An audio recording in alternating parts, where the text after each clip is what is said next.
మంచి దినములు ఇస్తా అంటున్నాడు. శ్రమకాలములే కాదు, మంచి దినాలు. మంచి దినాలంటే ఈరోజు ఏది కాలేదు అది మంచిది అట్లా అలా కాదు. నీవు ఆశించినది దొరికే రోజు అనమాట. అడుగు వాటన్నిటికంటే, ఊహించు వాటన్నిటికంటే పొందే రోజు. నీ హృదయ చిత్తం ఏదైతే హృదయంలో నీవు అనుకున్నావో అది జరిగించే రోజు అనమాట. అంటే ఎప్పుడు శ్రమ దినాలు, చెడ్డ రోజులు, శ్రమ రోజులే కాదు, మంచి దినములు, మంచి రోజు, మంచి సమయము కూడా నీ కొరకు దేవుడు సిద్ధపరుస్తున్నాడు. అయితే దానికంటూ చాలా శ్రద్ధ కలిగి ఉండాలి. దానికంటూ చాలా శ్రద్ధ కలిగి ఉండాలి.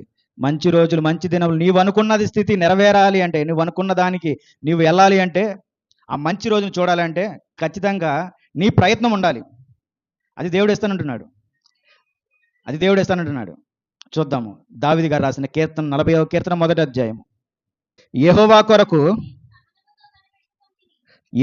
కొరకు నేను సహనముతో కనిపెట్టుకుంటుని, ఆయన నాకు చెవియొగ్గి.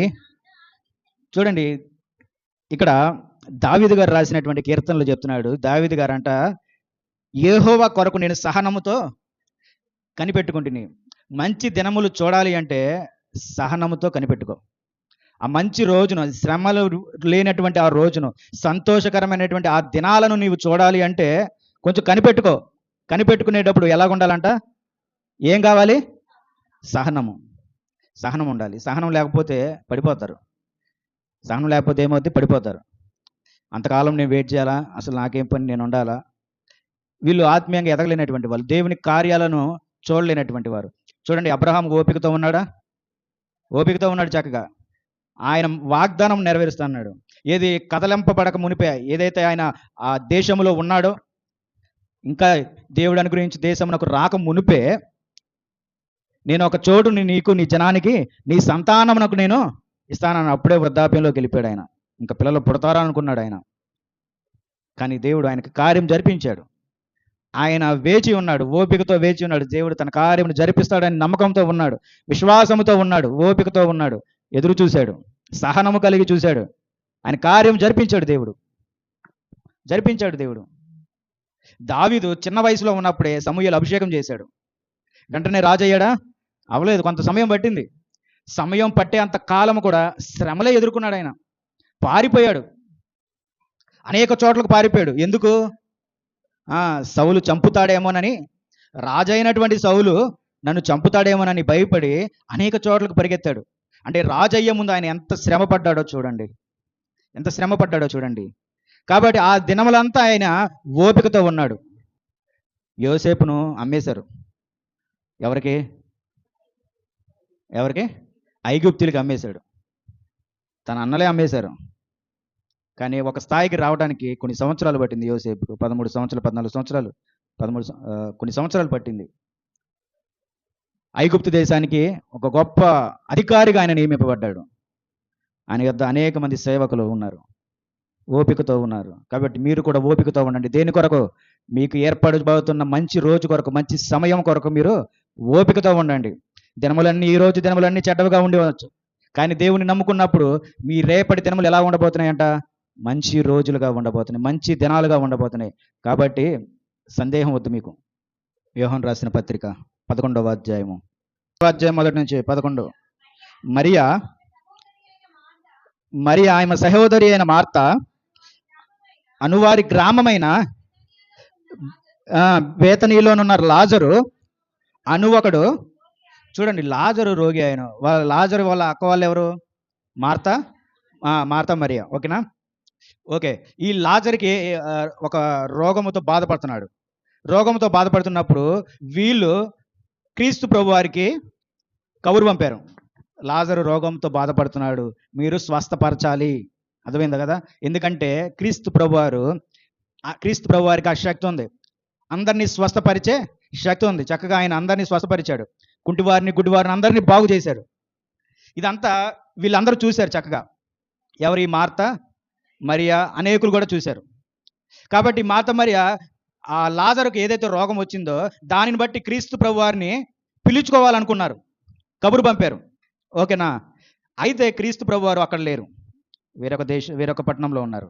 ఎందుకని అప్పుడే యెరూషలేములో క్రీస్తు ప్రభువారి మీద రాళ్ళు విసిరారు. రాళ్ళు విసిరినప్పుడు ఆ పట్టణానికి వెళ్లకుండా ఆయన వేరొక పట్టణానికి వెళ్ళిపోయారు. ఇప్పుడు ఈయనేమో ఎక్కడున్నాడు? బేతనీలో ఉన్నాడు.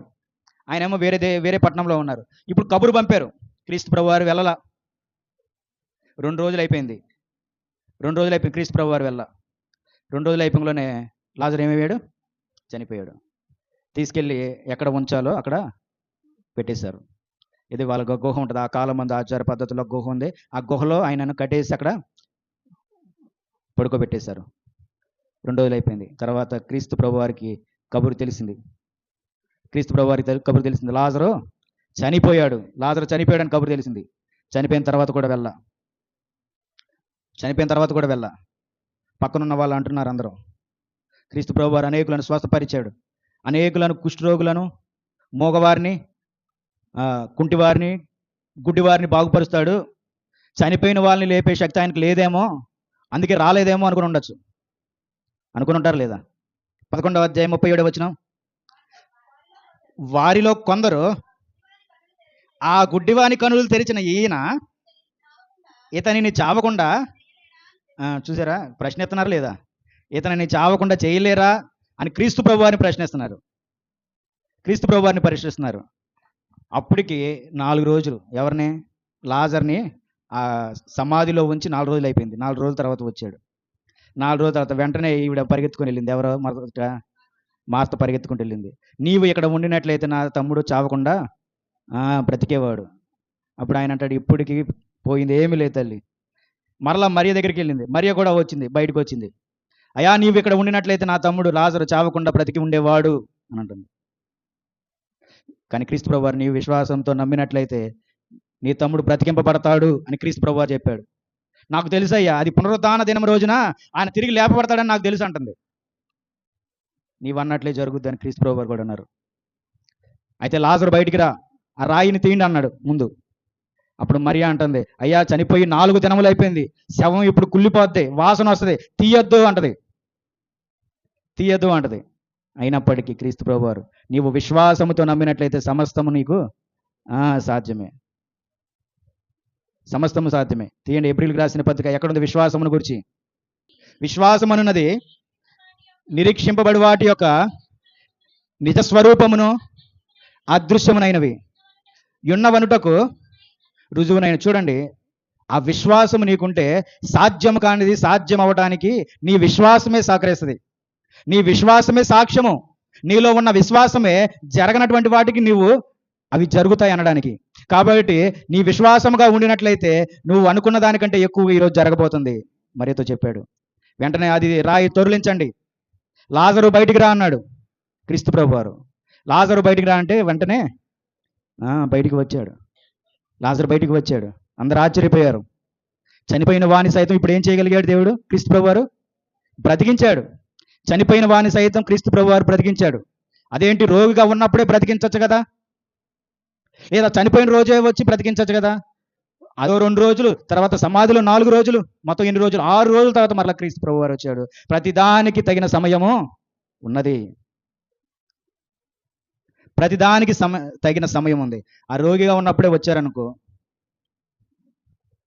లేదా సమాధి రోజు వచ్చారనుకో, ఏం జరుగుతుందో తెలియదు. కానీ మరణించి 4 రోజులు అయిన తర్వాత చనిపోయిన లాజర్ అనే వ్యక్తి లెగిచాడు అనగానే అనేకులు నమ్మారు, విశ్వాసం ఉంచారు. కాబట్టి దేవునికంటూ ఒక తగిన సమయం ఉంది. అనేకులను ఆ విషయమందు నమ్మడానికి, అనేక మంది విశ్వాసంతో నడిపింపబడడానికి దేవుడు మరణించిన వారి సైతము లేపగలడన్న శక్తి ఆయనకు ఉందని తెలియపరచడానికి ఆయన 6 దినములు వెయిట్ చేశాడు. క్రీస్తు ప్రభువారు తప్ప శిష్యులతో సహితము లాజర్ని ఎంతగానో ప్రేమించాడు కదా. చూడండి, లాజర్ కూడా ఒక మంచి, చూడండి అదే 11వ అధ్యాయము 2వ వచనం చూడండి ఏమంటున్నాడు. లేదు. ఆ లాజర్ కూడా చక్కగా దేవునితో సహవాసం కలిగి ఉన్నాడు. క్రీస్తు ప్రభువారితో చక్కగా ఉన్నారు. ముగ్గురు చక్కగా ఉన్నారు. ఇది మార్త, మరియా, లాజరు చక్కగా ఉన్నారు. కాబట్టి లాజరును బ్రతికింపజేయడానికి ఆయన 6 దినములు వెయిట్ చేశాడు. వెయిట్ చేసిన తర్వాత జరిగినటువంటి గొప్ప కార్యం అది. ఆ సమయము గొప్ప సమయము, ఆ దినము మంచి దినము, ఆ రోజు అందరికీ సంతోషమైనటువంటి దినము. కాబట్టి నువ్వు వెయిట్ చేస్తే నీ జీవితంలో కూడా దేవుడు గొప్ప కార్యం చేయబోతున్నాడు. ఆ సమయం గల కారణాలు చూడండి. 43వ వచనము. 43వ వచనం ఏమంటున్నాడు? లాజరు బయటికి రమ్మని బిగ్గరగా చెప్పగా చనిపోయిన వాడు కాళ్ళు చేతులు ప్రేత వస్త్రములతో కట్టబడిన వాడే వెలుపలకి వచ్చెను. అతని ముఖమునకు రోమాలు కట్టి ఉండెను. అంతటా యేసు, మీరు అతని కట్టు విప్పు పోనీయుడని వారితో చెప్పెను. కాబట్టి మరియ యొద్దకు వచ్చి ఆయన చేసిన కార్యములను చూచిన యూదులలో అనేకులు ఆయన యందు విశ్వాసం ఉంచిరి. అనేకులు ఆయన యందు విశ్వాసం ఉంచిరి. కార్యం జరగటం వల్లనే అనేకులు విశ్వాసం ఉంచారు. ఈ అనేకులు విశ్వాసం ఉంచటం కొరకు ఆయన 6 దినములు ఎదురు చూశారు. క్రీస్తు ప్రభు వారికి సమస్తం సాధ్యమే. ఇక్కడ లాజరు రోగిగా ఉన్నప్పుడే అక్కడ ఆయన ప్రార్థన చేస్తే ఖచ్చితంగా ఇక్కడ లాజరు స్వస్థపరచబడ్డాడు. దానికి మరొక సాక్ష్యం ఉంది. అక్కడ ఎవరో శతాధిపతి ఉంటాడు, దాసుడు పక్షవాయువుతో బాధపడుతున్నాడు. ఆ యొక్క శతాధిపతి వచ్చి క్రీస్తు ప్రభు వారిని వేడుకున్నాడు, నా దాసుడు పక్షవాయువుతో బాధపడుతున్నారు, మీరు స్వస్థపరచండి అంటే, పదా నీ ఇంటికి వెళ్దాం అన్నాడు క్రీస్తు ప్రభు వారు. అవసరం లేదు దేవా, నీవు ఇక్కడ మాట మాత్రం పలికినప్పుడు నా దాసుడు స్వస్థపరచబడతాడు. ఎంతటి విశ్వాసము! సాధ్యమే కదా. మరి లాజరు రోగిగా ఉన్నప్పుడు మరి క్రీస్తు ప్రభు వారు అక్కడ నుండి ప్రార్థించినప్పుడు లెగలేడా? సాధ్యమే. కానీ ఎందుకు చేయలేదు? అనేకులు విశ్వాసం ఉంచడం కోసం. ఆయన చనిపోయిన వారిని సైతము లేపగలడనా గొప్ప శక్తి కోసము ఎదురు చూశాడు. నీ జీవితంలో కూడా ఆ సమయం కోసం ఎదురు చూడు. అన్నిటికీ సమయం ఉంటుంది. ఆ రోజు నీదే, ఆ రోజు ఖచ్చితంగా నీదే. కాబట్టి దిగులు పడబాకు, దేని విషయం చింతించబాకు, దేని విషయం ఆందోళన చెందబాకు. భూమిని ఆకాశమును సృజించిన వాడు నీ యొక్క సమయమును దేవుడు ఏర్పాటు చేశాడు. నీ ప్రతి కష్టమును, ప్రతి వేదనను, ప్రతి ఆశను, ప్రతి కోరికను ఆయన నెరవేరుస్తాడు. దేనికి చింతించబాకు, దేనికి పడిపోబాకు, శ్రమకాలంలో కృంగిపోబాకు, చేతకాని వాడవుగా అయిపోబాకు. ఓపికతో ఉండు. సమస్తము దేవుడు చేయగలడు. కానాను విందులు అద్భుతం చేశాడు. నా సమయం ఇంకను రాలేదు అన్నాడు. అక్కడ ఏంటంటే కొదువా ద్రాక్షారసం అయిపోయింది. యోహాను సువార్త 2వ అధ్యాయం ఏమంటున్నా చూడండి. 2వ అధ్యాయం 5వ వచనము.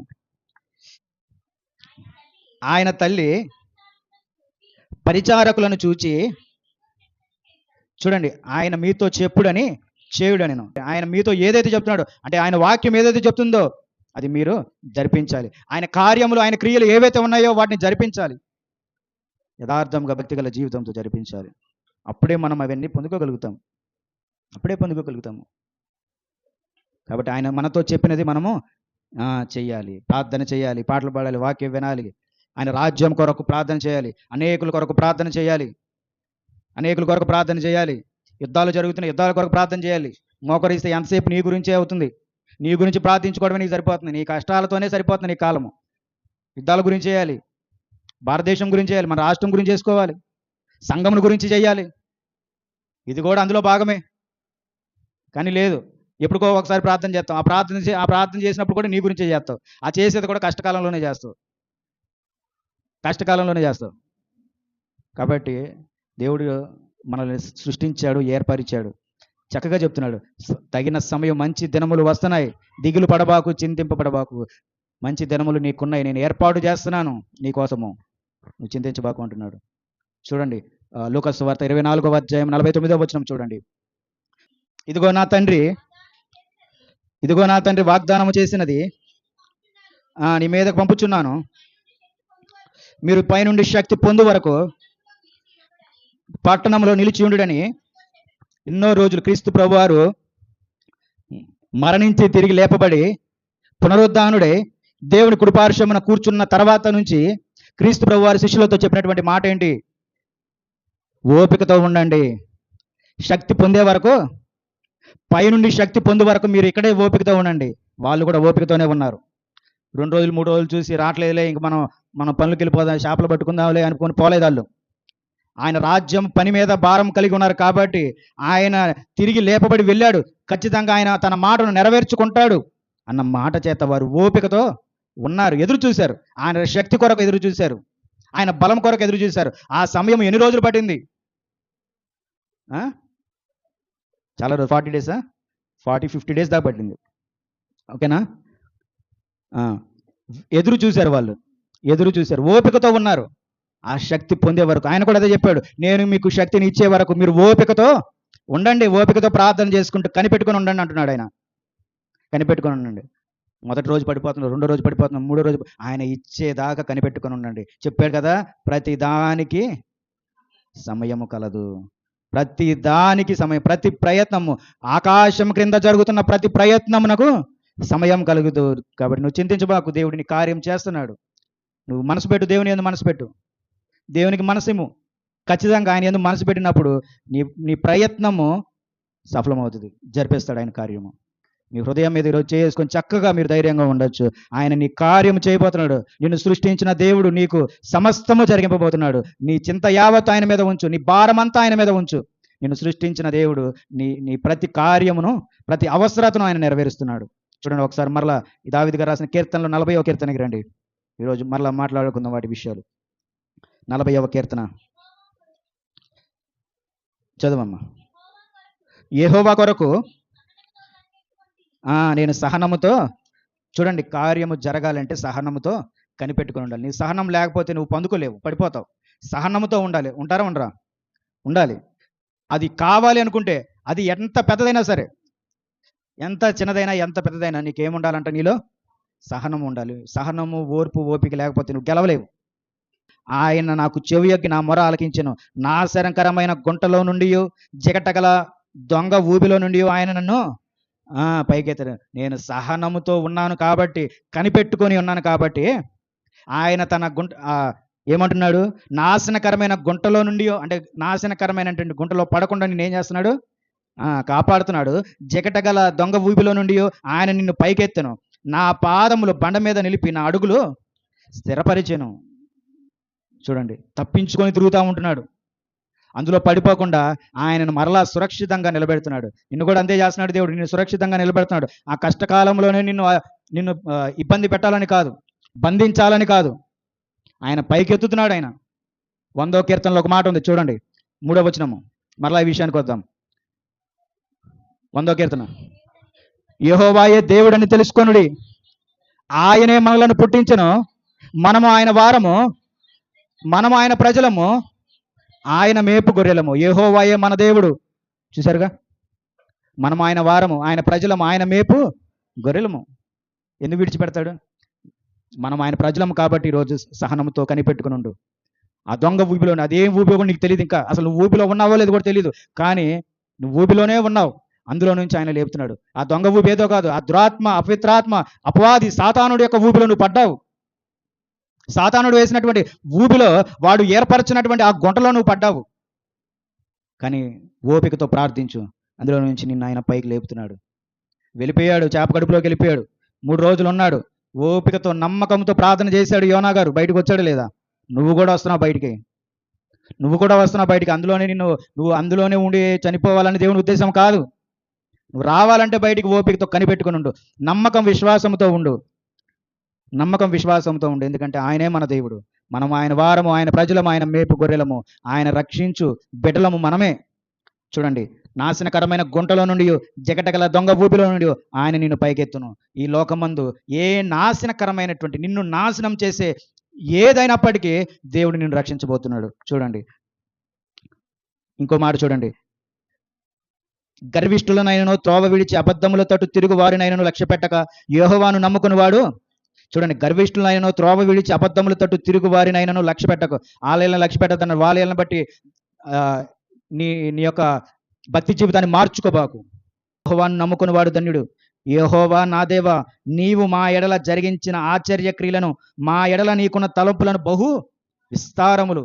ఆ సమయం కొరకు నువ్వు ఓపికతో కనిపెట్టినప్పుడు ఆశ్చర్య కార్యములు చూస్తావు, విస్తారమైనటువంటి పనులను నువ్వు చూడగలుగుతావు.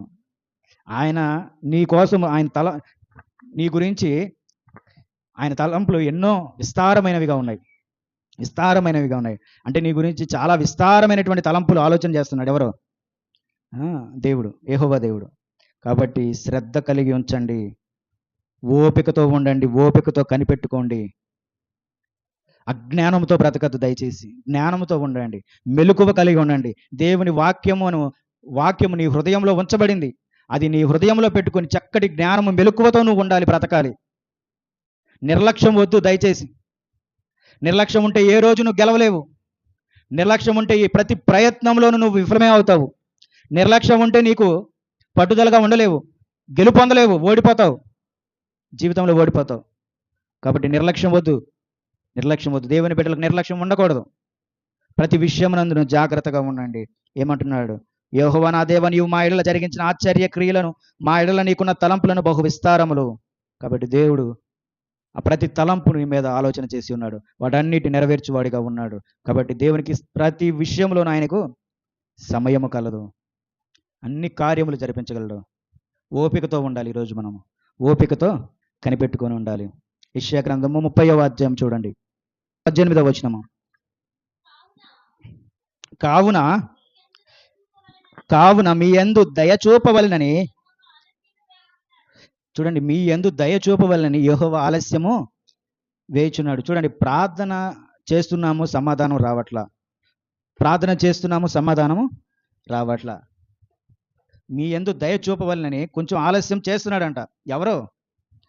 దేవుడే ఆలోచన చేస్తున్నాడు. ఆయనే గ్రహింపిస్తున్నాడు నీకు ఈరోజు. ఎందుకు ఆలస్యం అవుతుంది అంటున్నావు నువ్వు. ఎందుకు ఆలస్యం అవుతుంది? ఆయనే చెప్తున్నాడు, నీ యందు దయ చూపడానికి నేను కొంత ఆలస్యం చేయుచున్నాను, మిమ్మల్ని కరుణింపవలనని. ఆయన కరుణించడానికి, మిమ్మల్ని నిలబెట్టడానికి. ఇచ్చినమ్మడే తీసుకుంటే అది కొంచెం ఇదిగానే ఉంటుంది. కానీ ఓపికతో చూసి ఇచ్చినప్పుడు ఒక గొప్ప ఆనందం నీలో నుంచి పొంగుకొస్తుంది. ఎంత దేవుడు నా ప్రార్థన ఆలకించాడు. నీ మీద నీకు విశ్వాసం ఉంటుంది, నీ మీద నీకు శక్తి ఉంటుంది, నీ మీద నీకు ఒక గొప్ప నమ్మకం దేవుని మీద కలుగుతుంది నీకు. చూడండి, ఇంకా ఏమంటున్నాడు? యెహోవా న్యాయము తీర్చు దేవుడు, ఆయన నిమిత్తము కనిపెట్టుకుని వారందరూ ధన్యులు. నువ్వు కనిపెట్టుకోవడం చేత నువ్వు పొందగలుగుతావు. కాబట్టి సహనముతో దేవుణ్ణి కనిపెట్టుకొని ఉండాలి.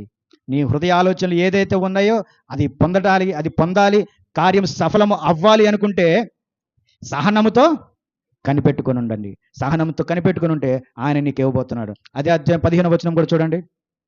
15వ వచనము. ప్రభువును ఇజ్రాయేలు యొక్క పరిశుద్ధ దేవుడునగు యెహోవా ఇలాగు సెలవిచ్చుచున్నాడు, మీరు మరలి వచ్చి ఊరకుండుట వలన రక్షింపబడెదరు. మీరు ఊరకుండి నమ్ముకొనుట వలన, చూడండి, నమ్ముకోవటం వల్ల మీకేం కలుగుతుంది? బలం కలుగుతుంది. ఊరక ఉండి మనం దేవుని యందు నమ్మినట్లయితే ఖచ్చితంగా మనం బలం పొందుకుంటాం. అర్థమైంది కదా? ఊరక మన దేవుని యందు నమ్మకం ఉంచితే మీ నమ్మకము మీకు బలాన్ని కలుగజేస్తుంది. కాబట్టి మిమ్మల్ని దిగులు పడకు, ఆ కార్యం ఆలస్యం అవుతుంది అంటున్నాడు. కనిపెట్టుకున్న వారికి నేను బలమును ఇస్తాను అంటున్నాడు. కాబట్టి నిరుత్సాహపడద్దు. అదే కింద 16వ వచనం. అయినను మీరు సమ్మతింపక ఇట్లు కాదు, మేము గుర్రములనెక్కి పారిపోదుమంటిరి, కాగా మీరు పారిపోవలసి వచ్చును. మేము వడిగల గుర్రములను ఎక్కి పోయేదమంటిరే, కాగా మిమ్మల్ని తరుమువారు వడిగల వారుగా నుందురు. ఏమంటున్నాడు? అయినను మీరు సమ్మతింపక, ఏది? దేవుని మాటను సమ్మతించకుండా నేను ఉండను, నాకు ఇప్పుడే కావాలి, ఇప్పుడే అయిపోవాలి, ఇప్పుడే జరిగిపోవాలి, రా అంటే అవదాయి అంటున్నాడు కదా. ఓపికతో ఉండాలి, సహనముతో కనిపెట్టుకొని ఉంటుంది. ఎవరు ఎక్కువ విశ్వాసం చూపిస్తే వాళ్ళ మీద దేవుని యొక్క జీవితం ఖచ్చితంగా అదృష్టి ఉంటుంది. కాబట్టి నీ విశ్వాసమును పోగొట్టుకోవద్దు. ఆలస్యం చేసిన దేవుడు ఖచ్చితంగా కార్యం సఫలం చేస్తున్నాడు. సమయం పడుతున్నా ఆయన నీ మీద ఉన్న తలంపులు అధికముగా ఉన్నవి. కాబట్టి నిరుత్సాహపడకండి. ఇంకొక మాట చదువుకుందాము. మొదటి పేతురు 5వ అధ్యాయం 6వ వచనం నుండి. దేవుడు తగిన సమయమందు, చూడండి, దేవుడు తగిన సమయం, ఆయనకంటూ ఒక ప్లాన్ ఉంది కదా. ఉందా లేదా? ఆయనకంటూ ఒక ప్లాన్ ఉంది. ఆయన మాట వింటేనే నువ్వు బతుకుతావు. నీకు ఇష్టాన్ని వచ్చింది నేను చేస్తాను, నాకు ఇష్టం వచ్చిందే కావాలి అనుకుంటే నువ్వు పొందలేవు. ఏమంటున్నాడు? మొదటి పేతురు 5:6. తగిన సమయమందు మిమ్మల్ని హెచ్చించినట్లు ఆయన బలిష్టమైన చేతి క్రింద దీన మనసులై ఓపికతో ఉండండి. గర్వ హృదయాలతో కాదు, పొగరుబట్టిన వారితో కాదు, దీన మనస్కులై తగ్గింపు స్వభావము కలిగి ఎదురు చూడండి, వెయిట్ చేయండి. ఆ సమయం కొరకు వెయిట్ చేస్తే నీ జీవితంలో దేవుడు ఆశ్చర్యాలు, అద్భుతాలు చేయగలుగుతున్నాడు. ఈరోజు మీరు ఏ రోజు చూసిన వారు కాదు ఇంకా ఆయన మహిమను. కానీ ఈరోజు వెయిట్ చేయండి. ఈరోజు వెయిట్ చేసి ఎదురు చూసి ప్రార్థన చేయండి. నువ్వు అనుకున్న దానికంటే దేవుని కార్యము గొప్పగా జరగబోతుంది. ఏమంటున్నాడు? ఆయన మిమ్మల్ని గూర్చి చింతించుచున్నాడు గనుక మీ చింత యావత్తు ఆయన మీద. దేవుడు మీకు తెలియట్లేదు, ఆయన నిన్ను గురించి చింతిస్తున్నాడు. నువ్వు ఆరాధనకి రాకుండా వెళ్తున్నావు చూడు, చింతిస్తున్నాడు. నువ్వు వాక్యానుసారంగా బ్రతకకుండా లోకానుసారంగా బ్రతికావు చూడు, చింతిస్తున్నాడు. నువ్వు దేవుని వాక్యము తెలుసుకొని ప్రార్థన జీవితం కలిగి కూడా నువ్వు చేసిన ప్రతి పాపమును బట్టి ఆయన ఎలాగున్నాడంటే చింతిస్తున్నాడు. నువ్వు ఈరోజు నరహత్య చేసి నువ్వేమో హత్య చేశానని గర్వపడుతున్నావేమో, కానీ దేవుడు ఏం చేస్తున్నాడంట? చింతిస్తున్నాడు, బాధపడుతున్నాడు. దేవుడు అన్ని విషయాలలో దేవుడు చింతిస్తున్నాడు నీ గురించి. అది గుర్తుపెట్టుకోండి. నేను ఈరోజు ఈ తప్పు చేస్తే నా దేవుడు నా తండ్రిని చింతిస్తాడు అన్న జ్ఞానం నీకు ఉండాలి. అలా కాదు, నీ చింత యావత్తు ఆయన మీద వేయమంటున్నాడు. నిబ్రమైన బుద్ధి గలవారే మెలకుగా ఉండండి. మీ విరోధి అయిన అపవాది గర్జించు సింహం వలె ఎవరిని మృంగుదమా అని వెదకుచూ తిరుగుచున్నాడు. శ్రమ దినముల్లో నువ్వు ఎదురు చూస్తూ ఉంటావు దేవుడు సహాయం చేస్తాడని. నిబ్బరము కలిగి మెలకుగా ఉండండి. అదే బాటలో ఉండండి, పడిపోవద్దు. ఎందుకంటే నువ్వు నడిచే మార్గం అంతా అపవాది గర్జించు సింహం వల్ల నువ్వు ఎప్పుడు పడిపోతావని చూస్తూ ఉంటున్నాడు. అర్థమైందా? క్రీస్తు ప్రభు వారి మార్గంలో వెళ్తున్నావు, నీ పక్కనే ఉంటున్నాడు. ఆ మార్గంలోనే వాడు కాపు కాచుకుంటున్నాడు గర్జించు సింహం వలె. నువ్వు పడిపోతే నేను మృంగివేయదామా అని చూస్తాడు. ఎంతమందిని ఆ మార్గం గుండా మింగివేసి మొదటి స్థానంలోకి తీసుకొని వెళ్ళిపోయింది అది అపవాది. కొద్ది దూరం తీసుకెళ్ళంలోనే శ్రమకాలంలో నువ్వు పడిపోతున్నావు. అది తీసుకొని వచ్చేసి నోటితో పట్టుకొని మరలా మొదటి స్థానానికి తీసుకొస్తుంది. మరలా నువ్వు కష్టపడి మరలా మధ్య వరకు వస్తావు, సగం వరకు వస్తావు, మరలా నువ్వు పడిపోతావు. ఈ విశ్వాసం ఇంకెంతకాలం ఎట్లాంటిది? ఈ ధోరణి ఇంకెంతకాలం? ఎన్ని రోజులు నువ్వు పడిపోతా లెగుస్తూ ఉంటావు. స్థిరమైనటువంటి స్థిరత్వం నీకు ఎక్కడుంది? స్థిరమైన మనసు నీకు ఎక్కడుంది? ఆ విశ్వాసం ఎక్కడ కాపాడుకుంటున్నావు? అర్థమైందా? అది ఎక్కడ కాపాడుకుంటున్నావు? ఇంట్లో చిన్న గొడవ అయిందంటే పడిపోతున్నావు, వీధిలో చిన్న సమస్య వచ్చిందంటే పడిపోతున్నావు, కుటుంబంలో చిన్న సమస్య వచ్చిందంటే పడిపోతున్నావు. మరలా ఎప్పుడు నిబ్బరం కలిగి ధైర్యంగా ఉంటావు, ఎప్పుడు చింత యావత్తు ఆయన మీద మోస్తావు. నువ్వు ప్రార్థన నీ రోజు వచ్చేంతకాలము, దేవా నా భారమంతా నీ మీద మోపాను, నువ్వే చూసుకోవాలి. నా భారమంతా నీ మీదే మోపాను, నువ్వే చూసుకోవాలి. నీవు తప్ప వేరొక దేవుడు నాకు ఈ లోకంలో లేడు. ఈ కార్యము చెయ్యాలి అంటే నువ్వే చేయాలి. నన్ను ఎక్కడికి పోమంటావు? ఎవరి కాళ్ళు పట్టుకోమంటావు? ఎవరి చేతులు పట్టుకోమంటావు? ఎవరిని బ్రతులాడుకోమంటావు? నీవు తప్ప నాకు వేరొక దేవుడు లేదు. ఈ కార్యము నీవే జరిపించాలి. రాజులు సైతము దేవుని మీద ఆధారపడ్డారు. అధికారులు సైతం దేవుని మీద ఆధారపడ్డారు. ప్రధానులు సైతం దేవుని మీద ఆధారపడ్డారు. మనము కూడా ఎవరి మీద ఆధారపడాలి? దేవుని మీద ఆధారపడాలి. ఎందుకంటే ఆయన మన తండ్రి, మనల్ని సృష్టించిన తండ్రి, సృష్టికర్త. ఆయన మనకు సమీపంగా ఉన్నాడు. నీ ఇంట్లో నీకు కనపట్లేదు అనుకుంటున్నావేమో, ఆయన మనకు సమీపంగా ఉన్నాడు. ఈరోజు నీ ఒళ్ళో చక్కగా బైబిల్ ఉంది, దేవుడు నీకు సమీపంగా ఉన్నాడు. నీ హృదయంలో వాక్యం ఉంది, దేవుడు నీకు సమీపంగా ఉన్నాడు. అర్థమైందా? దేవుడు నీతో సమీపంగా మాట్లాడుతున్నాడు. ఈరోజు సంఘంలో మనతో మాట్లాడుతున్నాడు. దేవుడు సమీపంగా ఉన్నాడు. మరలా చింతించబాకండి, మరలా సహనం కోల్పోవద్దు, కనిపెట్టుకోనండి. దేవుని కార్యం చూడబోతున్నారు. ఇంకా ఏమంటున్నాడు? లోకమందున్న మీ సహోదరులందు ఈ విధమైన శ్రమలే నెరవేర్చుచున్నవి ఎరిగి విశ్వాసమందు స్థిరులై వానిని అపవాదిని ఎదురించుడి. విశ్వాసంతో ఉండండి. తన నిత్య మహిమకు క్రీస్తునందు మిమ్మల్ని పిలిచిన సర్వకృపానిధియగు దేవుడు కొంచెం కాలము మిమ్మల్ని శ్రమ పెట్టిన పిమ్మట తానే మిమ్మల్ని పూర్ణులుగాను చేసి స్థిరపరిచి బలమిచ్చును. కొంచెం కాలం శ్రమ పడుతున్నారు. దేవుల్లో ఉన్న మీరు కొంచెం కాలం శ్రమ, కానీ పరిపూర్ణులుగా ఆయన చేస్తున్నాడు. అదే నీకు రోజు, అదే మంచి సమయము, ఆ మంచి దినం అదే, ఆ మంచి రోజు అదే. కాబట్టి శ్రమలు వచ్చినప్పుడు కుంగిపోవద్దు, కొంచెం ఓపికతో ఉండండి. కష్టం వచ్చినప్పుడు కుంగిపోవద్దు, కొంచెం ఓపికతో ఉండండి. బలమైన ప్రార్థన జీవితం, విశ్వాస జీవితంతో దేవుని ప్రార్థించండి. అన్ని నెరవేర్చబడతాయి. వాక్యం చెప్పిన తర్వాత కూడా మీలో నిజంగా ఆ స్థితి ఉండాలి, ఆ ప్రార్థన జీవితం ఉండాలి, ఆ బలమైనటువంటి జీవితం ఉండాలి. మీరు ఎదుగుతారు, ఖచ్చితంగా పొందగలుగుతారు. ఈరోజు నువ్వు మనసుతో చెప్పుకోండి, దేవుని వల్ల నేను పొందగలుగుతానని నమ్మకంగా ఉండండి. దేవుని దయ వల్ల నేను పొందగలుగుతానని స్థిరంగా ఉండండి. మిమ్మల్ని మీరు అనుకున్నప్పుడు ఖచ్చితంగా దేవుని కార్యము సఫలమవుతుంది. యెషయా గ్రంథం చూడండి, ఇక్కడ మాట్లాడుతున్న ఒక విషయము. 59వ అధ్యాయం యెషయా గ్రంథము 59 మొదటి నుంచి. రక్షింపనేరక ఉండినట్లు యెహోవా హస్తము కొరచగా లేదు. అంటే ఆయన చేయి చిన్నదా? 100 మంది ఉన్నారు, 100 మందికి ఈరోజు నేనే భోజనాలు పెట్టేస్తున్నాం. ఏది 100 మందికి, లేదా 200 మందికి మీటింగ్స్ వస్తున్నారు, 300 మందికి నేనే భోజనాలు పెట్టేస్తున్నాం. లేదా ఒక పెళ్లి చేస్తున్నాం, 1000 మంది వచ్చారు, భోజనాలు పెట్టేస్తున్నామా? లేదంటే ఇంకో పెద్ద బాగా డబ్బు ఉంది, ఇంకో 1,00,000 మంది వచ్చారు, భోజనాలు పెట్టేస్తున్నామా? ఆ, ఏది మనమే మనమే అంతమందికి భోజనాలు పెట్టడం లేనిది దేవుని చేయి, సృష్టించిన వాని చేయి కురచగా ఉందా? అంటే దాని అర్థం ఏంటి? ఆయన చేయి కురచగలేదు ఇస్తాడనే కదా అని అర్థం. అది ఎవరికి? అందరికీ, ఇక్కడ కూర్చున్న మనందరికీ, వింటున్న ప్రతి ఒక్కరికి చేయి కురచగలేదు అంటే ఆయన ఇస్తాడు అని అర్థము. ఇంకా ఏమంటున్నాడు?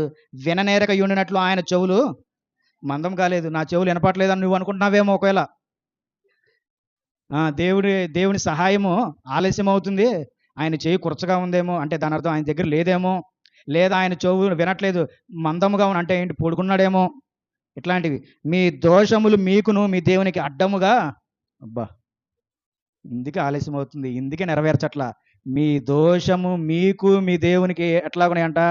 అడ్డముగా ఉన్నాయి. ఒక పెద్ద గోడే కట్టారు దోషములతో. మీరు ఒక పెద్ద గోడే కట్టారు, అసలు కనపడకుండా మంచు కమ్మేసినట్టు, పొగ కమ్మేసినట్టు మీ దోషములన్నీ కనపడుతున్నాయంట. అడ్డుగా ఏముంది? దోషము. వాటిని పశ్చాత్తాపంతో ప్రార్థన చేసి ఆ దోషమును తొలగించుకోండి. పశ్చాత్తాప ప్రార్థన వల్ల దోషము పోద్ది. నామకార్థపు ప్రార్థన వల్ల ఏమీ జరగదు. పశ్చాత్తాప ప్రార్థన వల్లే దోషము పోతుంది. కార్యము సఫలం అవ్వట్లేదంటే ఏదో దోషం ఉంది దేవునికి మీకు మధ్య. ఆ దోషము పోవులాగున దోషం పోవునట్లు ప్రార్థన చేయి, పశ్చాత్తాప ప్రార్థన చేయి. ఇంకా ఏమంటున్నాడు? 2వ వచనము, మీ పాపములు ఆయన ముఖమును మీకు మరుగుపరిచిన గనుక ఆయన ఆలకింపకున్నాడు. పాపములు అంట, అది కూడా అడ్డు వస్తున్నాయి కార్యము సఫలం అవ్వకుండా ఉండటానికి. అర్థమైందా? మన పాపములు కూడా. మరలా ఏం చెప్తున్నాను? పశ్చాత్తాపంతో ప్రార్థన చేయి. పాపము చేయనని ఒప్పుకో దేవుని ఎదుట, తప్పు చేయనని ఒప్పుకో దేవుని ఎదుట. అర్థమవుతుంది కదా? ప్రతి విషయమును దేవుని ఎదుట ఒప్పుకుంటే అప్పుడు మరలా దేవుని నీ ప్రార్థన ఆలకిస్తాడు, నీ ప్రార్థన చెవి యొగ్గుతాడు. అప్పుడు కొంచెం నువ్వు కనిపెట్టుకొని ప్రార్థన చేసినప్పుడు చక్కగా నీ ప్రార్థన సఫలమవుతుంది. అప్పుడు నీ కార్యం నెరవేర్చబడుతుంది. నీకు మంచి రోజులు, మంచి దినాలు అనుగ్రహింపబడతాయి. మీ చేతిలో రక్తము చేతను, మీ వ్రేళ్ళు దోషము చేతను అపవిత్రపరచబడి ఉన్నవి. మీ పెదవులు అబద్ధములు ఆడుచున్నవి. మీ నాలుక కీడును బట్టి మాట్లాడుచున్నవి. ఇన్ని ఉంచుకొని ఇంకా మనకు ఆశీర్వాదం అంటే ఎందుకు వస్తుంది? ఇన్ని దోషములు పెట్టుకొని, పాపములు పెట్టుకొని, అబద్ధాలు పెట్టుకొని ఇలాంటి బతుకుతే వస్తాయా? అది అసలు దాని గురించి మానేసి నువ్వు ఫస్ట్ అసలు నరకంలోకి వెళ్ళిపోతున్నావు. ఆశీర్వాదం మీరు తర్వాత సంగతి. నువ్వు నరకంలోనికి వెళ్ళకుండా ముందు నిన్ను నువ్వు రక్షించుకో. శుద్ధి చేసుకుని హృదయాన్ని దేవునితో పశ్చాత్తాప ప్రార్థన చేసుకో. అప్పుడు నువ్వు స్థిరంగా నిలబడతావు. తర్వాత మొదలు పెట్టాలి నీ ప్రార్థన జీవితము. అప్పుడు నువ్వు కావాల్సింది నువ్వు అడుగుతావు, అప్పుడు ఆయన నీకు ఇస్తాడు. ముందైతే సరి చేసుకో. అర్థమైందా?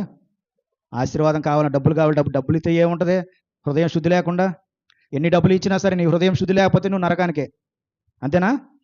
అసలుకే మోసం వస్తుంది. నువ్వు నీ దేహంలో శుద్ధి లేకుండా, హృదయ శుద్ధి లేకుండా, పశ్చాత్తాప ప్రార్థన జీవితం లేకుండా ముందు దాన్ని విడిచిపెట్టు. అది విడిచిపెడితే కనీసం నీకు డబ్బులు రాకపోయినా దేవుని రాజ్యానికన్నా వెళ్తావా లేదా?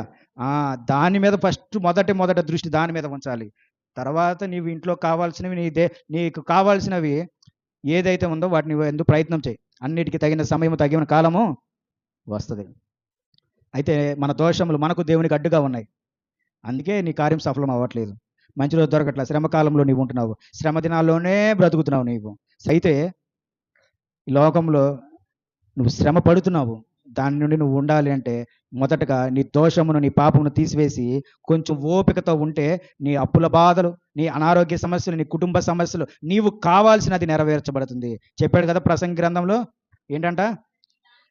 ఆ ప్రసంగి గ్రంథంలో అన్ని విషయాల్లో వ్యర్థం అని పలికినటువంటి ప్రసంగి మరలా ఏం మాట్లాడుతున్నాడు? ప్రతి దానికి సమయం కలదు, ప్రతి ప్రయత్నంలోనూ కలదు. ఈరోజు నీతోనే మాట్లాడుతున్నా. ప్రతి ప్రయత్నమునకు సమయం కలదు. నీ ప్రయత్నంలో నువ్వు విజయం సాధించాలి. చూడండి, కీర్తనలో 135వ అధ్యాయం 6వ వచనం ముగించుకుందాం. యెహోవా కొరకు నేను కనిపెట్టుకొనిచున్నాను, నా ప్రాణము ఆయన కొరకు కనిపెట్టుకొనిచున్నది. గట్టి చెప్పండి అందరూ. నేను మాట్లాడుతాను, నేను చెప్పిన మాట ప్రతి ఒక్కరు గట్టి చెప్పాలి. యెహోవా కొరకు నేను కనిపెట్టుకొనిచున్నాను, నా ప్రాణము ఆయన కొరకు కనిపెట్టుకొనిచున్నది. ఆయన మాట మీద నేను ఆశ పెట్టుకొని ఉన్నాను. ఆమేన్. దేవుని మీద చూడండి, యెహోవా కొరకు కనిపెట్టుకొని ఉండు. ఆయన మాట మీద కనిపెట్టుకొని ఉండు. ఈరోజు మీరు ఏదైతే నోటి ద్వారా పలికారో అది కేవలం నోటి ద్వారా కాదు, నమ్మకంతో పలికారు మీరు. అర్థమవుతుందా? ఎలా పలికారు? నమ్మకముతో. నమ్మకంతో పలికారు. ఖచ్చితంగా అవి నెరవేర్చబడతాయి. చివరిగా సామెతలు 22వ అధ్యాయము, సామెతలు 22వ అధ్యాయము 17వ వచనము. చెవియొగ్గి, చూడండి, ఈరోజు చెప్పిన మాట ప్రకారం చెవియొగ్గి జ్ఞానులు ఉపదేశం ఆలకింపుము, నేను కలుగజేయు తెలివిని పొందుటకు. చూడండి, ఈరోజు జ్ఞానం తెలివి ఇస్తున్నాడు. అంటే మీ యొక్క శ్రమల కాలము నుండి బయటపడడానికి దేవుడు నీకు ఇస్తున్నటువంటి జ్ఞానము వినండి అంటున్నాడు. ఆ మాటలు వినడానికి మనసు నిమ్ము. ఇంకా ఏమంటున్నాడు? నీ అంతరంగమందు వాటిని నిలుపుకొనుట ఎంతో మంచిది. దేవుడు చెప్తున్నాడు కదా, నీ అంతరంగమందు వాటిని నిలుపుకో. దేవుడు చెప్పిన మాటలు, దేవుడు చెప్పిన వాక్యము నీ అంతరంగంలో వాటిని నిలుపుకో. ఆలస్యం అవుతుంది, కార్యం సఫలమవుతుంది. సహనంతో కనిపెట్టుకో, కార్యం సఫలమవుతుంది. ఖచ్చితంగా నెరవేరుస్తానంటున్నాడు. ప్రతి ప్రయత్నమును ఆయన నెరవేరుస్తానంటున్నాడు. నీ అంతరంగమందు వాటిని నిలుపుకొనుట ఎంతో మంచిది. పోకుండా అవి నీ పెదవుల మీద ఉండనిమ్ము, వాటిని పోగొట్టుకోవద్దు అంటున్నాడు. ఇంకా ఏమన్నా, నీవు యెహోవాకు ఆశ్రయించినట్లు నీకే కదా నేను ఈ దినమున వీటిని ఉపదేశించి, ఈ దినమున దేవుడు నీ కోసమే, కేవలం నీ కోసమే వీటిని నేను ఈరోజు ఉపదేశించి ఉన్నాను. నువ్వు సురక్షితంగా ఉండాలని, నీ ప్రయత్నం సఫలం అవ్వాలని. నువ్వు ఇంకా ఎదురు చూడు, నా కార్యము సఫలమవుతుంది, దగ్గరగా వచ్చావు, నువ్వు పడిపోబాకు. ఈరోజు కేవలం నేను నీ కోసమే ఈ ఉపదేశమును, ఈ వాక్యమును మాట్లాడుతున్నాను. ఈ వాక్యముని అంతరంగంలో ఉంచుకో, వాటిని తీసివేయబాకు, దయచేసి తీసివేయబాకండి. కాబట్టి యెహోవా కొరకు కనిపెట్టుకోండి, యెహోవా కొరకు కనిపెట్టుకోండి. పడిపోవద్దు. ఆలస్యం అవుతుంది, ఆలస్యం చేస్తున్నాడు దేవుడు అని అపోహపడద్దు. ఆలస్యం చేస్తున్నా, నాకు ఇవ్వడేమో దేవుడు అని అపోహపడద్దు. దేవుడు నీతో మాట్లాడేంత వరకు నువ్వు ఓపికతో ఉంటే, సహనము కలిగి ఉండు. సహనం ఉండాలి. మనిషికి సహనం లేకపోతే ఏమవుతుంది? ఓడిపోతాం. దేవుని విషయంలో సహనం కలిగి ఉండు. దేవుని మాట ప్రకారం బ్రతుకు, దేవుని ఆలోచన ప్రకారం బ్రతుకు. ఖచ్చితంగా నువ్వు విజయం సాధిస్తావు. దేవుడు నిన్ను గెలిపించడానికే. కాబట్టి ఈరోజు దేవుడు చక్కగా మనం మాట్లాడుతున్నాడు.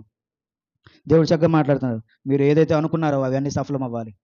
మీరు ఏదైతే ఎదురు చూస్తున్నారో ఆ ప్రతి కార్యము నెరవేర్చబడాలి. మీరు ఏదైతే ప్రయత్నం చేస్తున్నారో నెరవేర్చబడాలి. మీరు ఏ పోరాటంలో ఉన్నారో నెరవేర్చబడాలి. ప్రతి ప్రయత్నము, ప్రతి పోరాటము పట్టుదలతో ప్రార్థన చేయండి, మీరు విజయం సాధిస్తారు. దేవుని మీద భారం ఉంచండి. పడిపోవద్దు. దయచేసి నేను మరలా చెప్తున్నాను, పడిపోవద్దు. శ్రమల కాలంలో వస్తున్నాయి, పడిపోవద్దు. శ్రమ దినాలు వస్తున్నాయి, పడిపోవద్దు. అర్థమవుతుంది కదా? యుద్ధాలు జరుగుతున్నాయి, ఏం జరుగుతుందో, ఇప్పుడు ఏం జరుగుతుందో తెలియదు, ఎప్పుడేం జరుగుతుందో తెలియదు. కానీ మనమైతే దేవుని యందు నిరీక్షణ కలవారే ఉండాలి. బాప్తిసం తీసుకోండి, రక్షణ పొందండి, సిద్ధముగా ఉండండి. నామకార్థంగా ఉండొద్దు, అనాలోచన చేయొద్దు. దేవుని యందు ఉంచండి, అపవాదికి చోటు ఇవ్వద్దు. వాక్యం విన్న మీ అందరికీ క్రీస్తు ప్రభువారి నామమున వందనాలు తెలియజేస్తున్నాను. Thank you.